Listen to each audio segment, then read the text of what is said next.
SSC নিয়োগ দুর্নীতি মামলায় এবার বিরাট তথ্য ফাঁস করল কেন্দ্রীয় তদন্তকারী সংস্থা সিবিআই।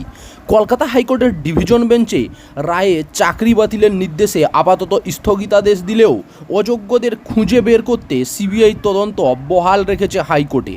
সেই তদন্তই এবার নয়া মোড়। এসএসসি মামলায় গুরুত্বপূর্ণ নথির হদিশ পেয়েছে কেন্দ্রীয় তদন্তকারী সংস্থা।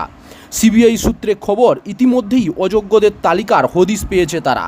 এসএসসি সার্ভার থেকেই মিলেছে সমস্ত কিছু।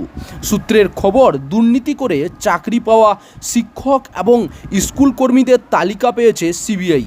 কমিশন তরফে নাইসাকে একটি ইমেল মারফত নির্দেশ দেওয়া হয়েছিল কাদের কাদের কত নাম্বার বাড়াতে হবে।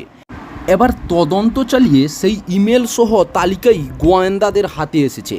সূত্রের খবর, এসএসসি সার্ভার থেকে ইতিমধ্যে অযোগ্যদের নথি ও তথ্য উদ্ধার করেছে সিবিআই।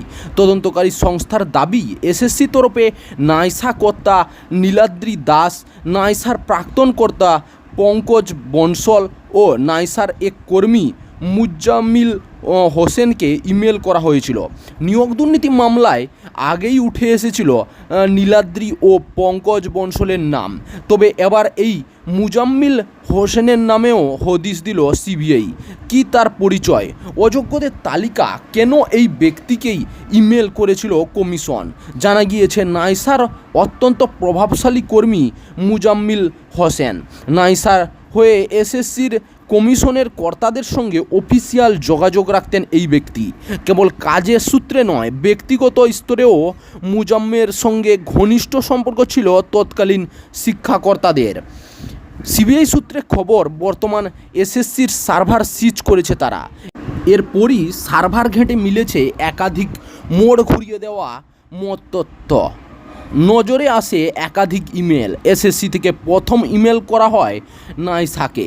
কমিশন মারফত ইমেল গিয়েছিল নাইসার কর্তা নীলাদ্রি দাস, নাইসার প্রাক্তন কর্তা পঙ্কজ বনসল ও নাইসার এই কর্মী মুজাম্মিল হোসেনকে। এবার এই বিস্ফোরক তথ্য ধরে এসএসসি মামলা কোন নয়া মোড় নেয় সেটাই দেখার। চাকরির খবর থেকে শুরু করে নিয়োগের খবর থেকে শুরু করে ঝড়ঝঞ্ঝা, দেশ বিদেশ, রাজ্য, জেলা এবং আপনার শহরের খবর একটা চ্যানেল আমাদের newsbangla.com-এ সবার আগে আপনারা পেয়ে যাবেন। তাই চ্যানেলটাকে অতি অবশ্যই সাবস্ক্রাইব করে পাশ থেকে বেল আইকনটা ক্লিক করে অল নোটিফিকেশন অন করে রাখুন। জয় হিন্দ, জয় ভারত।